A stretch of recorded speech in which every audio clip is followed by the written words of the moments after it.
Boa noite, amados irmãos em Cristo.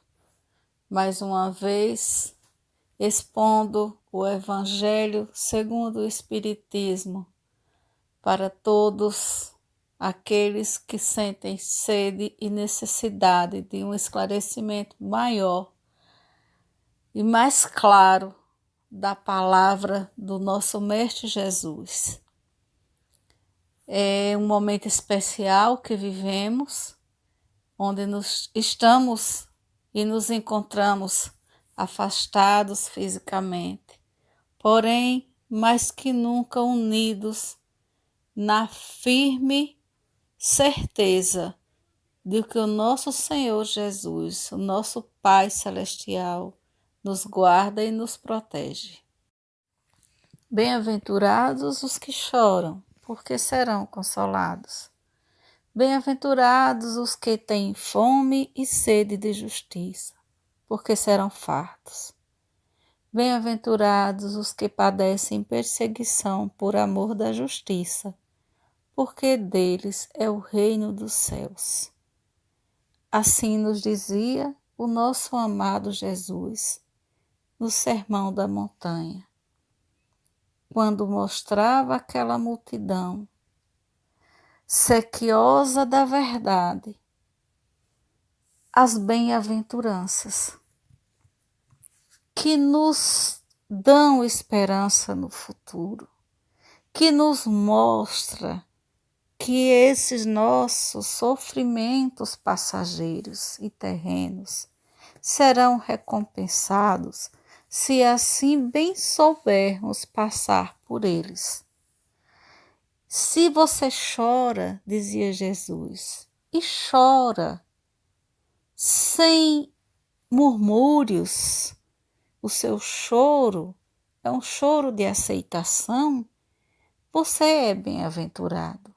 Se você tem fome e sede de justiça, você terá essa justiça, ainda que não a veja aqui na terra, mas Deus é misericordioso, é justo e não nos desampara.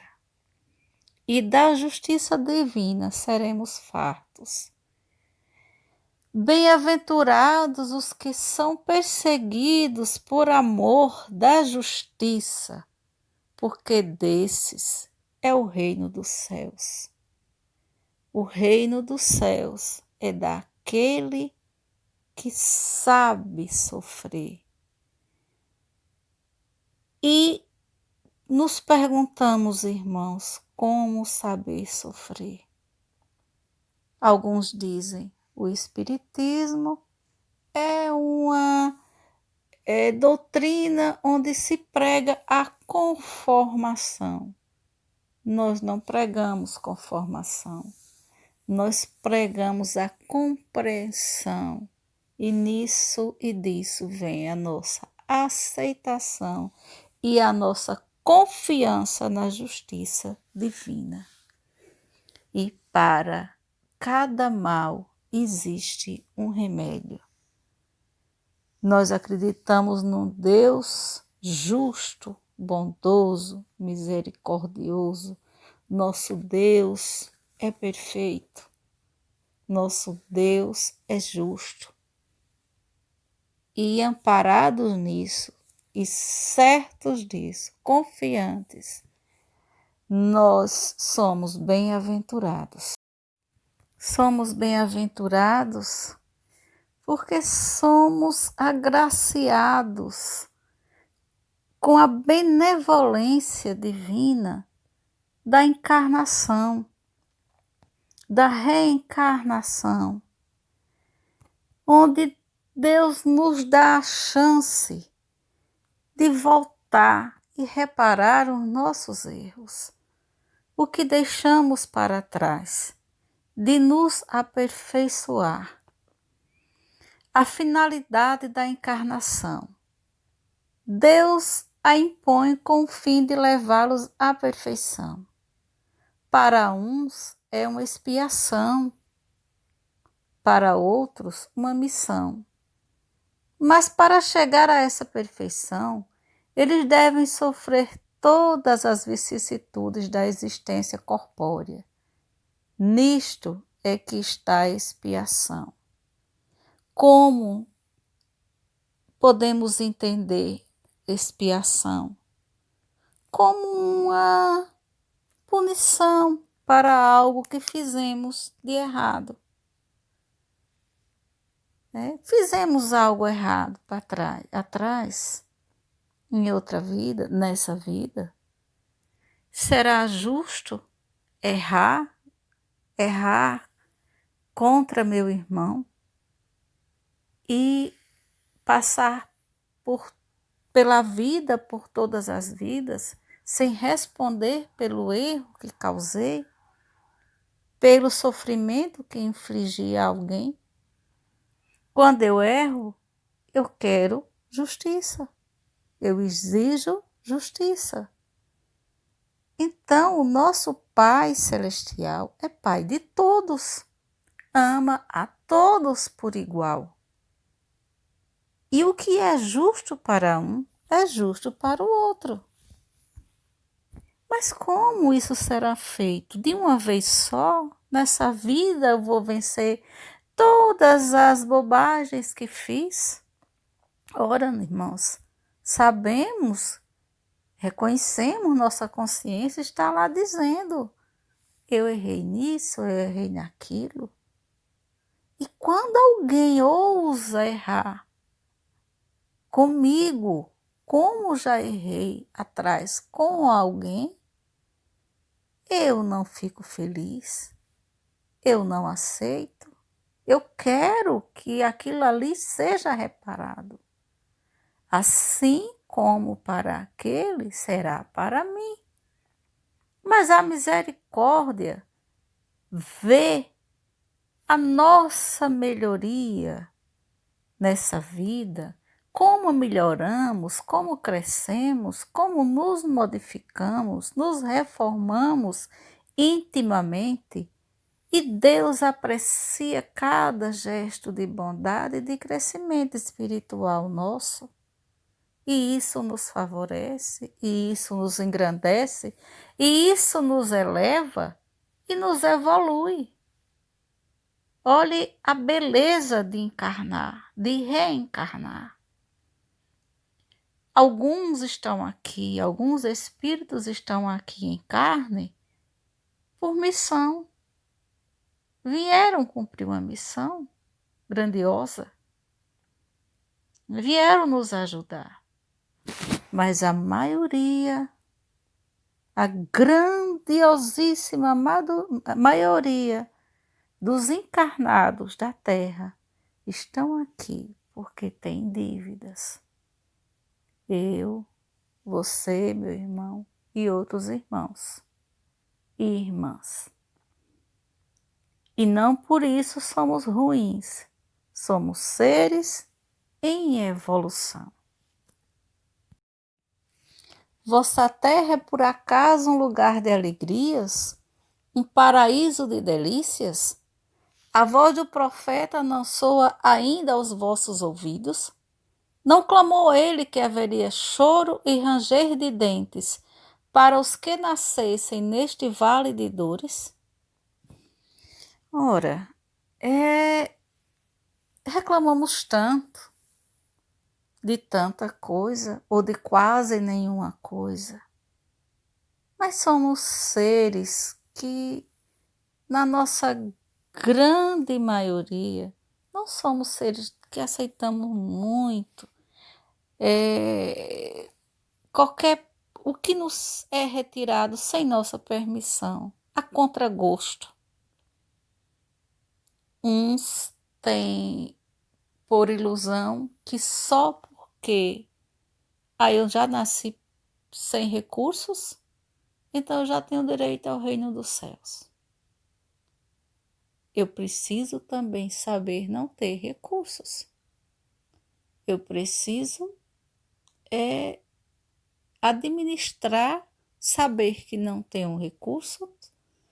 Recursos como um vizinho meu ou um mais distante tem abundância e não lançar a isso um olhar de revolta, de inveja, de ciúmes, ou seja lá o que for. Eu preciso trabalhar o sentimento de aceitação e compreensão que eu posso fazer a minha vida melhor com aquele meu suficiente. Existem situações onde a falta, digamos, a miséria relacionada ao bem material, à sobrevivência material que é necessária a nós humanos, é gritante. E aí é preciso que a gente veja o que tem mais um pouco, veja e ajude aquele nosso irmão. E às vezes levemos àquele irmão uma palavra e todas as vezes de conforto, para que a revolta não se instale naquele coração. Não é fácil sentir a dor e a dor da fome, a ausência do ter totalmente. O irmão que tem mais abundância em recursos também precisa saber, é necessário saber ter e não se perder por ter. Então, ter não significa ser feliz, ter um coração leve. Não ter também não precisa e nem significa ter um coração cheio de angústias e de dores. Para isso é preciso ter conhecimento. Outros já trazem consigo aquele acordo que foi firmado lá atrás, de que vim aqui para aceitar minha condição terrena, porque meu objetivo é resgatar aquilo que lá para trás deixei, e consegue se firmar naquele propósito. Bem-aventurados.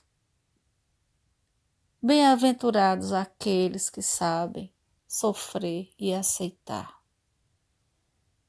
E não se deixar abalar pela primeira dor. Todos nós perdemos algo que amamos, alguém que amamos. E é natural, é do mundo, é nosso.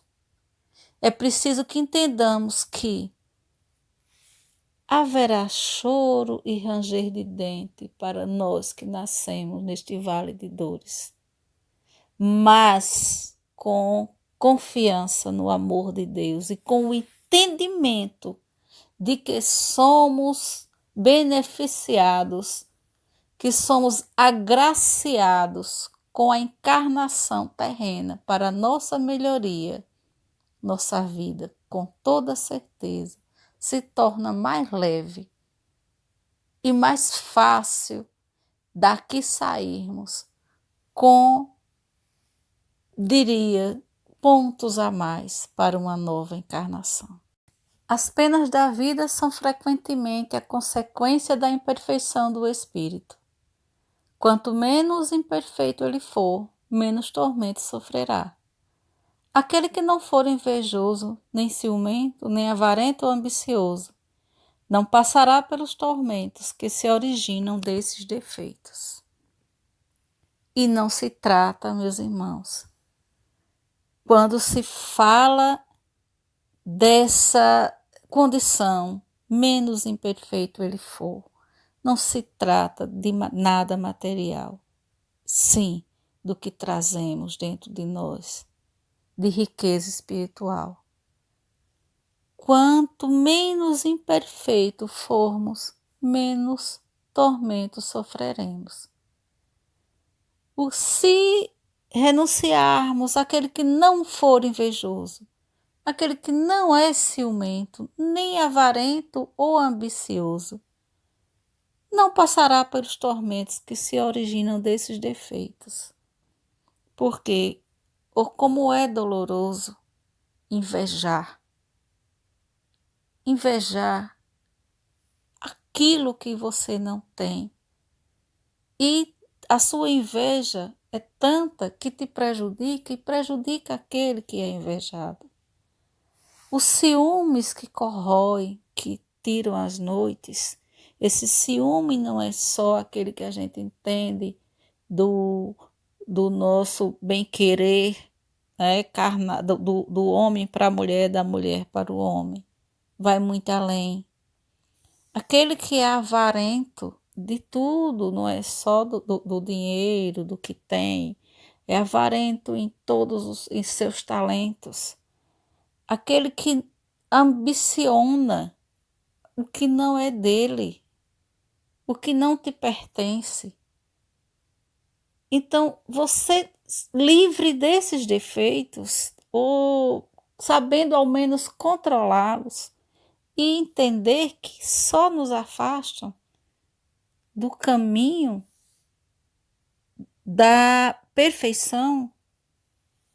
Quanto menos defeitos tivermos, passaremos bem melhor por esta encarnação. Com certeza, meus irmãos, ainda teremos outras encarnações, mas é preciso saber combater ou eliminar o que é melhor, esses nossos defeitos, se assim os tivermos. E uma pergunta do Livro dos Espíritos. No estado errante, quando nos encontramos na verdadeira vida, na vida espiritual, antes de nova existência corpórea, antes de estarmos aqui encarnados, o espírito tem consciência e previsão do que vai lhe acontecer durante a vida? Resposta dos espíritos. Ele mesmo escolhe o gênero de provas que deseja sofrer. Nisto consiste o seu livre-arbítrio. Esse livre-arbítrio que tantas vezes confundimos com eu posso fazer tudo o que eu quiser. O que é bem verdade. Você pode fazer tudo o que você quiser. Mas tem sempre o mais, né? Já dizia Paulo, tudo me é permitido, porém, nem tudo me convém. É sabido que respondemos por tudo aquilo de errado que fizermos, assim como seremos recompensados pelo bem que fazemos. Eu vou fazer o bem só para ser recompensado? Não, você fará o bem porque a sua natureza é boa. Porque você se sente bem, te dá paz, te dá alegria fazer o bem. Porque a gente não engana a Deus. A gente engana qualquer um. Mas só Deus sabe quem somos e o que somos. E nós sim, irmãos, nós realmente escolhemos quando estamos na erraticidade. E lá nós dizemos, eu consigo sim, eu farei sim, eu quero expiar, eu quero estar lá e reparar essas dívidas todas. Aqui chegando nos vem o véu do esquecimento. Muitas vezes não conseguimos, ou não conseguimos tudo aquilo que nos propomos, porque Deus nos deixa livre. Deus nos dá essa liberdade de caminhar do jeito que nós achamos que devemos. Se bem que ainda nos dá anjos para nos aconselhar, para que a gente não se perca de vez. Às vezes somos tão rebeldes que fazemos de conta que não estamos ouvindo, que não estamos vendo. Mas a misericórdia está lá, do nosso lado, sempre, sempre, sem nos deixar. Esse slide dá a complementação do que estávamos falando. Como desencarnados, quando vagáveis no espaço, escolheste a vossa prova, porque vos consideráveis bastante fortes para suportá-la. Por que murmurais agora?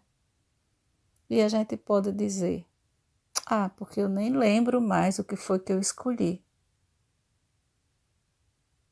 Essa é a questão. Essa é a questão que é necessário que nessa encarne a gente esteja bem atento.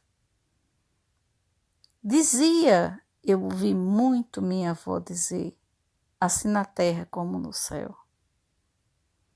E eu ficava a entender o que ela queria. Eu sabia de onde ela tirava a frase, mas agora melhor a gente entende que o céu, quando voltamos à pátria espiritual, às vezes somos tão rebeldes lá também, como aqui. Então escolhemos.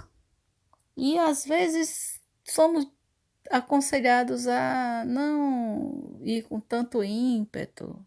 Será que você vai ser capaz realmente? Sou, sim, nossa, farei tudo isso. Somos aconselhados, irmão, em todos.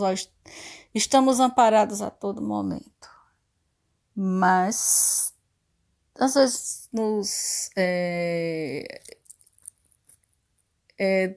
criamos muito, como se diz, né, por aqui, criamos muitas asas. Nos achamos fortalecidos. E aqui chegamos e começamos a murmurar. A murmurar é bem humano, não é? É bem humano. E isso não quer dizer que por todo murmúrio nosso seremos penalizados, não.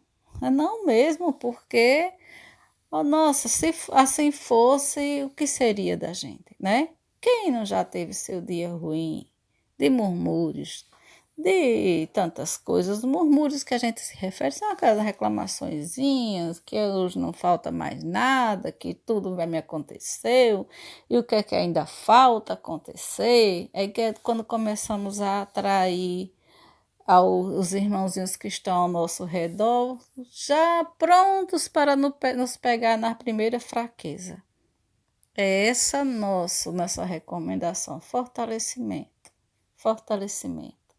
Nesse momento em especial que estamos vivendo, nesta pandemia, quem de nós imaginava, nossos queridos irmãos, eu ouvia falar na gripe espanhola, mas como eu ia imaginar em um sonho mais louco que tivesse que eu estaria passando por uma pandemia? E vemos hoje, irmãos, não é fácil. É algo real, é algo que você não tem como dizer, eu não estou vendo, eu não estou sentindo. Sentindo, eu estou dizendo que você pode não ter na sua casa uma pessoa doente, mas você sente a dor daquele que está chorando, a perda de um ente querido, ou um que está sofrendo no hospital. Como humanos e irmãos, nós sofremos, lamentamos, mas precisamos manter a confiança. Precisamos para harmonizar, para equilibrar, para fortalecermos, para tornar o ambiente mais saudável e que as forças, que as preces dirigidas até nós, os fluidos salutares, o trabalho espiritual que está sendo feito possa chegar até nós com mais facilidade. Que não sejamos nós a emperrar com os murmúrios tolos que só destroem. Vamos vibrar positivamente e pedir a Deus que nos ampare, que aos nossos irmãos, que não nos abandonem, que estejam junto conosco. Pode-se dizer que o mal é a ausência do bem, como o frio é a ausência do calor.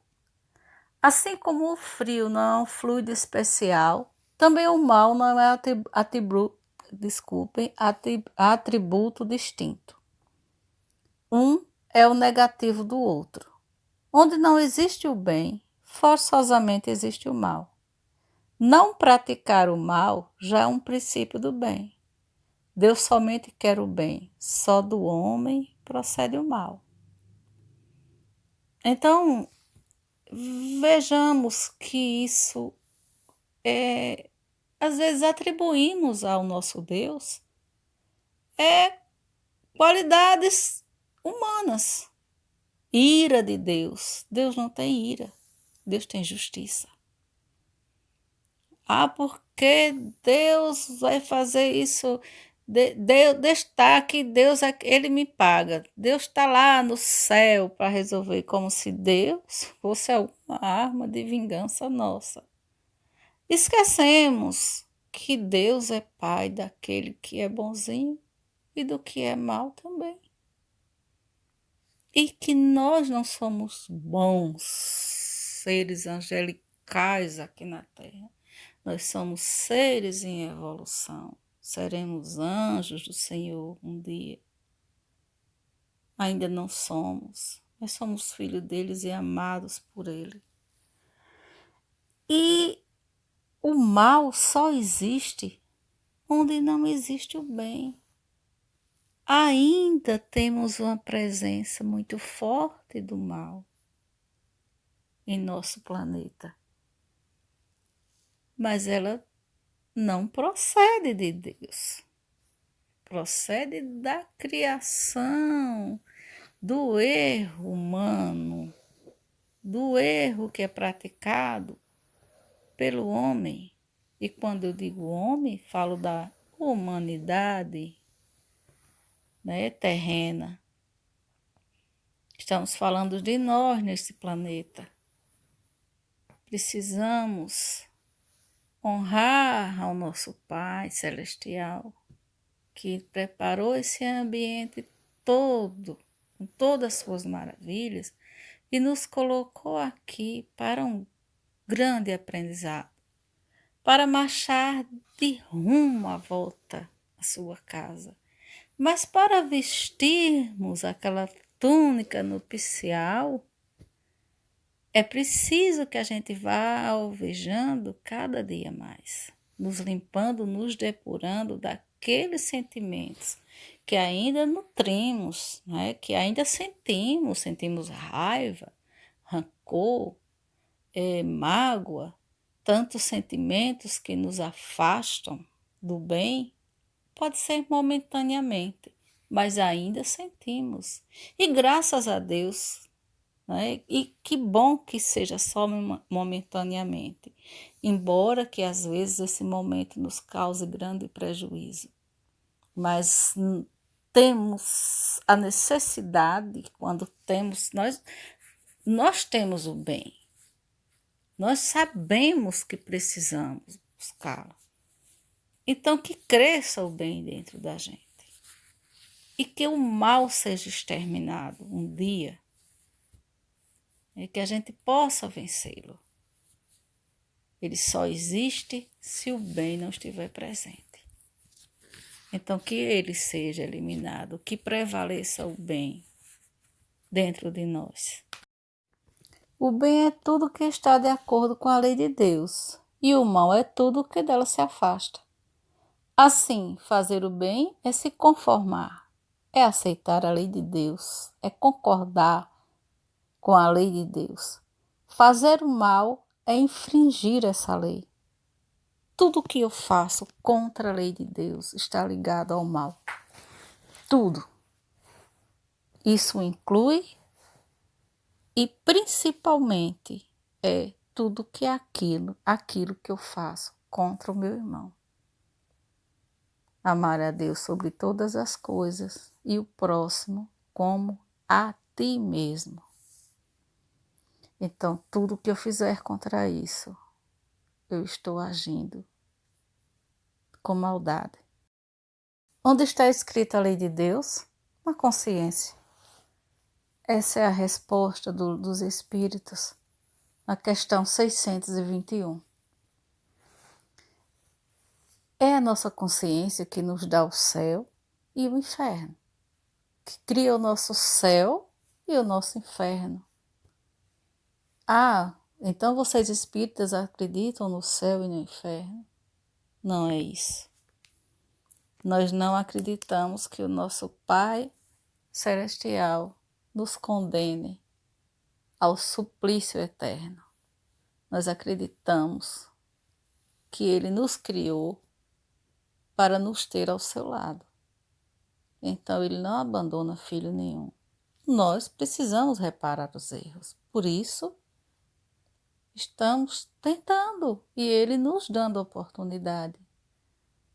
Ele não nos deixa sem a lição, porém não nos condena.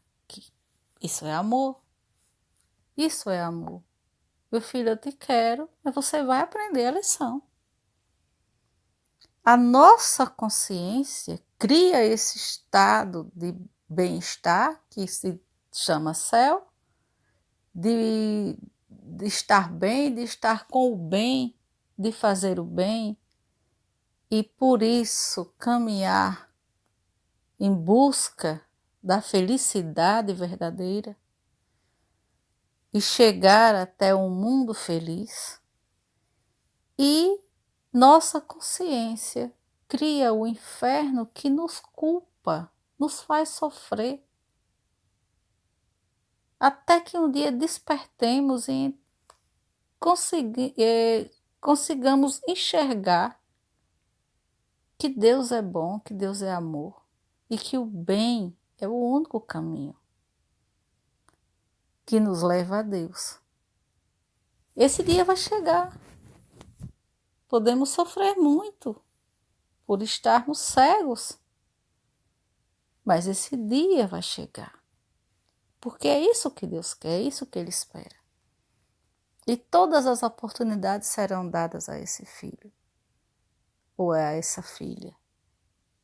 Não deixaremos de sofrer, se assim ficarmos procurando e insistindo no sofrimento. Mas ele não será eterno, não a pena eterna. Não é a pena eterna, é uma lição que você irá passar por ela. Então, a lei de Deus, o que me diz o que é certo e o que é errado, está na minha consciência. Bem claro fica essa explicação. Os males de toda espécie, físicos e morais, que afligem a humanidade, apresentam duas categorias que é necessário distinguir.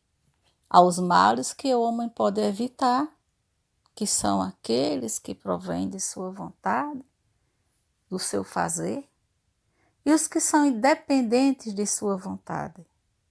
Entre estes últimos colocam-se os flagelos naturais, independem da ação humana, ainda que hoje, nos nossos dias, não é?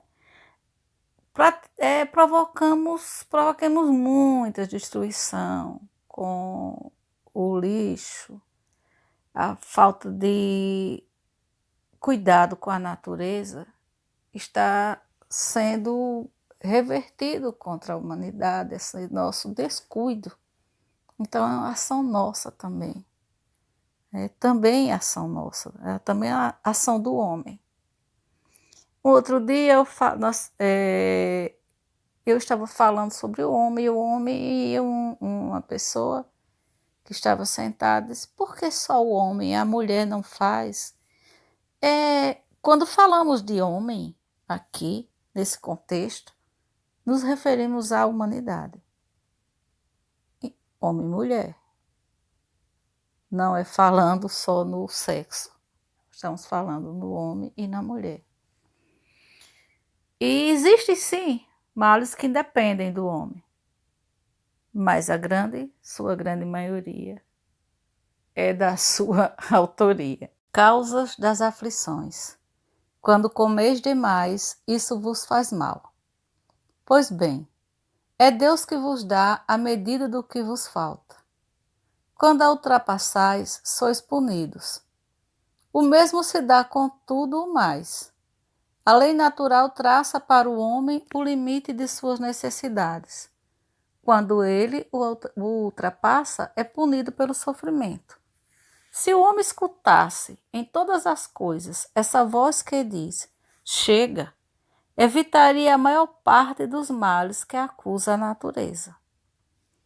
E eu disse isso há pouco, irmãos. Se escutássemos o chega, até no nosso dia a dia, tem aquela vozinha que nos diz primeiro: você não faça, não vá, não diga. E nós a revidamos. Vou fazer sim, a vida é minha, vou dizer sim.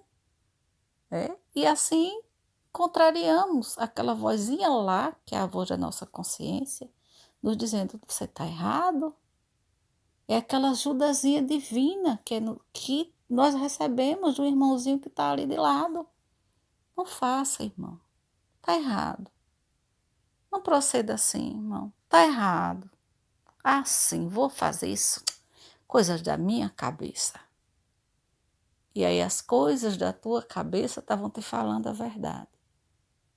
Aí depois vem aquela segunda voz que é você que está criando, que te dá a razão de errar, né? Que dá a razão suficiente para errar.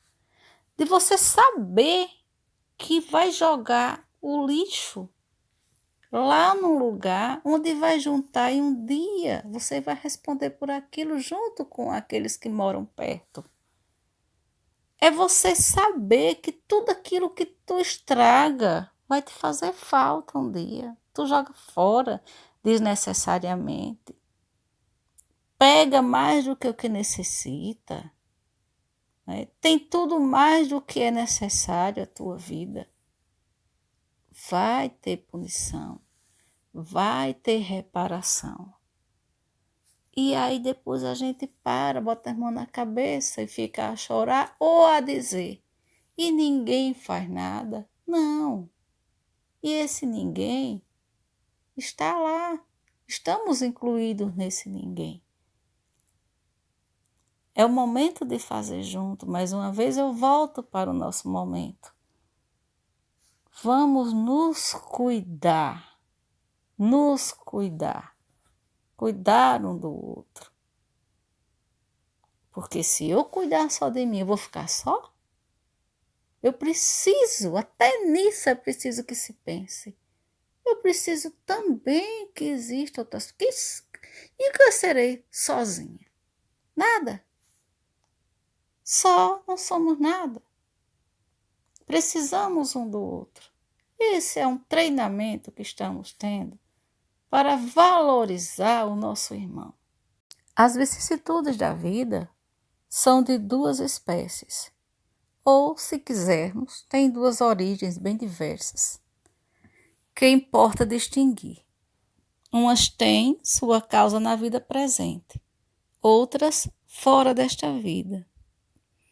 Não satisfeito com o que trazemos lá de trás, desses vícios tão prejudiciais às nossas vidas, não satisfeitos, muitas vezes, nós ainda arranjamos uns por aqui, nessa vida que nos foi dada de presente, para que a gente melhorasse um pouco mais.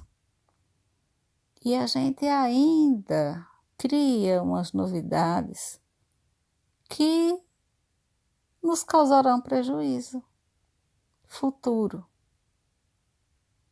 Ora, eu não posso acreditar que a gente passe por essa vida. Eu posso acreditar, só não consigo, na verdade, entender como passar por essa vida ou por qualquer uma das nossas vidas que já tivemos, sem acreditar que existe algo mais, que lá adiante, quando o corpo para de funcionar, sabemos que vai parar de uma maneira ou de outra, a gente pare de existir. Qual sentido teria a nossa vida? Não tem sentido nenhum, nenhum. O sentido é esse. Saber que marchamos para algo melhor. E para isso, precisamos, irmãos, nos melhorar cada dia. Vencer vícios passados e ignorar e renunciar, recusar a novos vícios para nossa evolução espiritual, melhoria espiritual, nos reformando, nos melhorando. O mal e o remédio é essa nossa discussão. Para cada mal existe um remédio. E às vezes esse remédio é doloroso. A dor é o aguilhão que empurra o homem para frente na via do progresso. E aí, irmãos e irmãs, quão apropriado é esse momento para falar em dor. Vejam como algo tão pequeno que é invisível aos olhos derruba tão facilmente e enfrenta tão cruelmente a nossa saúde pública, governantes contra governantes, nações abatidas economicamente, moralmente, uma dor irreparável para a humanidade. E eu diria um momento de aprendizado ímpar. E agora que a dor nos empurra, está nos empurrando para pensar no outro. Não, Deus não está nos castigando. Eu não sei se seria um entendimento errado, mas a grande verdade, se vocês teriam, não seria, se vocês podem ter agora um entendimento errado, mas sei que não, eu sei que todos nós estamos refletindo nessa dor, essa dor que está chegando a todos nós, que a gente precisa nesse momento, aproveitar esse momento e entender que é Deus nos sacudindo, eu diria, não seria essa palavra, mas não encontro palavra agora apropriada a não ser dizendo, estamos sendo sacudidos e dizendo, acordem meus filhos, acordem, vocês estão dormindo e deixando a vida passar. Muitos de nós, não todos, existem os que trabalham incansavelmente, mas muitos de nós não estamos vendo a dor alheia, sentindo a dor alheia, olhando o nosso irmão. Estamos sendo forçados a isso, praticamente. A cuidar do outro, até aquele que está cuidando contra sua vontade, mas de alguma maneira está sendo forçado a fazer. Porque, por mais duro que seja o seu coração, por mais que se relute, vai chegar lá onde você está e vai dizer, por quê? A dor vai chegar lá e vai dizer, por que você não me escutou? Por que você não se guardou e não guardou o seu irmão? Então, meus irmãos, ouvimos tanto os nossos antepassados nos dizer, é a dor que nos ensina a gemer. E é isso, irmãos. É essa dor que vai nos empurrar para frente. É essa dor de agora que nos tornará melhores, mais confiantes no nosso Deus. E vai passar, meus irmãos, vai passar, porque Deus não nos desampara. E eu espero que disso fique a lição da sua misericórdia nos nossos corações. E eu peço todo dia a Deus que eu entenda o que Ele está nos dizendo. Que remédios, pois, poderíamos dar aos que foram atingidos por obsessões cruéis e males pungentes? Um só e infalível, a fé. Voltar os olhos para o céu. A fé é o remédio certo para o sofrimento. A fé que nos leva a confiar. Confiar, eu repito, eu uso a palavra confiar.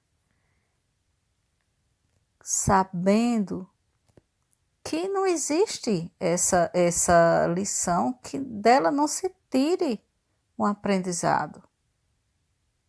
Ainda que você feche os olhos, tape os ouvidos, algo fica, gente. Algo aprendemos. É assim na encarnação. É por isso que reencarnamos, para levar um ensinamento de cada vez. E quando somos tentados, quando somos, às vezes, forçados nos nossos entendimentos a passar por situações que não entendemos, é a misericórdia agindo. E você pode dizer, como assim misericórdia, se eu estou sofrendo? Meus irmãos, é esse o sentido do sofrimento, aprender com ele. E como dizia nosso irmão Chico Xavier, tinha lá na sua cabeceira de cama, se eu não me engano, era da Joana, o ensinamento, tudo passa. Passa a lágrima e passa o sorriso, tudo passa. E fica a lição que nos eleva, que nos empurra. E que essa fé, que tudo isso será vencido, é o remédio certo para nosso sofrimento. Que com essa fé, esse sofrimento se transforma em sorrisos e em profusões de alegria.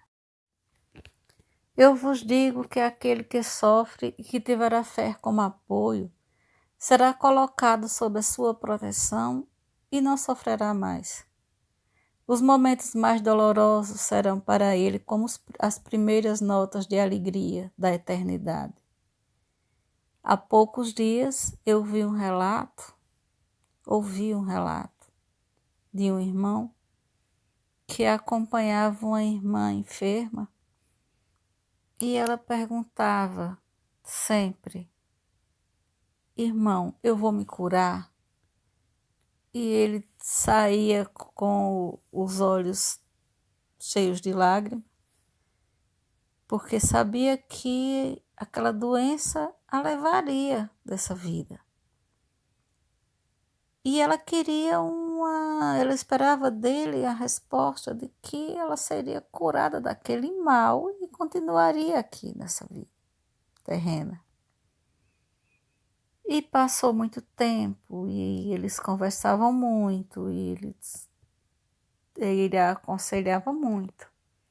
E a cada dia ela definhava mais, porque a doença era um câncer muito, me foge a palavra agora, digamos violento, que estava a consumindo rapidamente. E certo dia ele chega e a encontra muito sorridente, dizendo: meu irmão, eu estou curada. E ele olhou e não entendeu, porque não era o que os médicos falavam. Falavam que ela estava a qualquer momento desencarnando.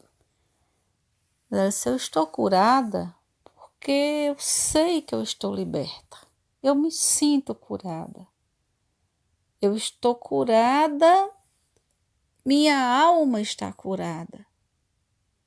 Eu estou bem, eu estou preparada para voltar para casa.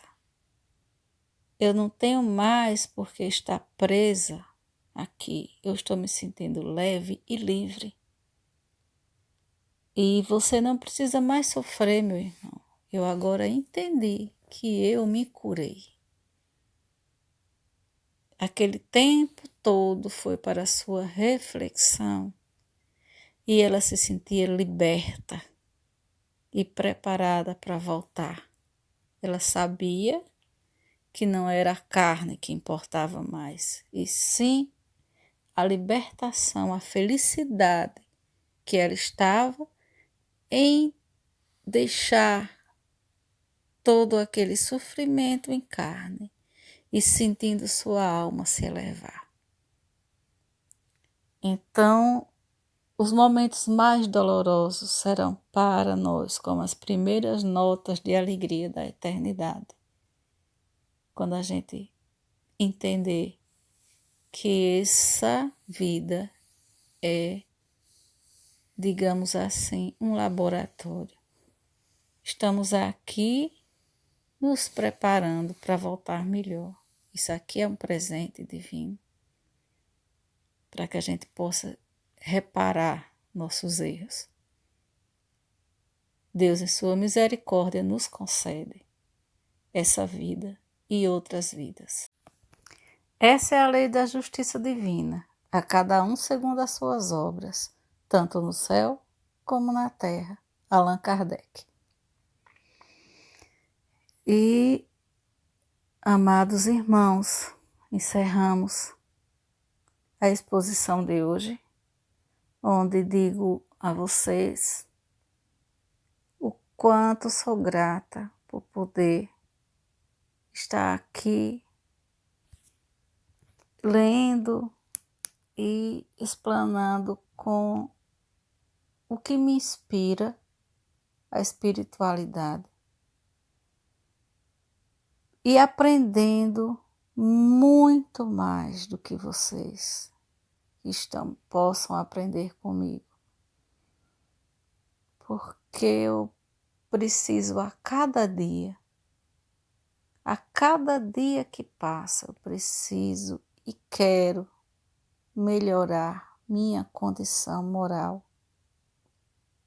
aqui nessa terra e chegar até o Pai, de volta à casa do Pai, melhor do que eu aqui cheguei. E fechando com esse slide, eu volto ao que eu disse antes. Assim na terra como no céu. É exatamente assim. Não mudamos e não viramos anjos porque desencarnamos. Chegamos lá com os aprendizados daqui. Com o que levamos daqui. É uma bagagem, a única bagagem que interessa. Vejam que nós realmente não podemos e nem levamos nada que aqui importa. O que levamos é aquilo de bom que fazemos para a nossa evolução, mas também nos acompanha aquilo que fazemos de errado. Precisamos estar alertas, vigiando, orando, nos prevenindo de nós mesmos, nos cuidando do outro, olhando o que dizemos, o que fazemos. É bom para o outro, para mim? Não, não é bom para mim. Então, com toda certeza, não é bom para o outro. Não existe medida mais certeira que essa. Se não é bom para mim, não é bom para o outro. O mal só existe porque nós não estamos proclamando nem fazendo o bem. Então, vamos agir, arregaçar as mangas, é nossa propriedade, é da nossa responsabilidade fazer o mundo melhor. Participamos da transição do planeta, que está caminhando para um planeta melhor, se regenerando, se refazendo. É doloroso esse refazimento? É, mas é necessário. É o nosso legado, é da nossa responsabilidade. E nós podemos fazer muito melhor do que o que já fizemos até hoje. Deus confia em nós, Deus espera muito de nós e principalmente Deus nos ama de maneira incondicional, amor puro e verdadeiro. E a Ele louvemos e sejamos gratos por todo o sempre, amigos, que assim seja. Amados irmãos, agradeçamos a Deus por mais essa oportunidade, que Ele nos conceda paz, saúde, harmonia aos nossos lares. Fiquemos agora em paz, tenhamos uma noite tranquila e que o amor de Deus prevaleça em nossos corações e em nossos lares. Que assim seja.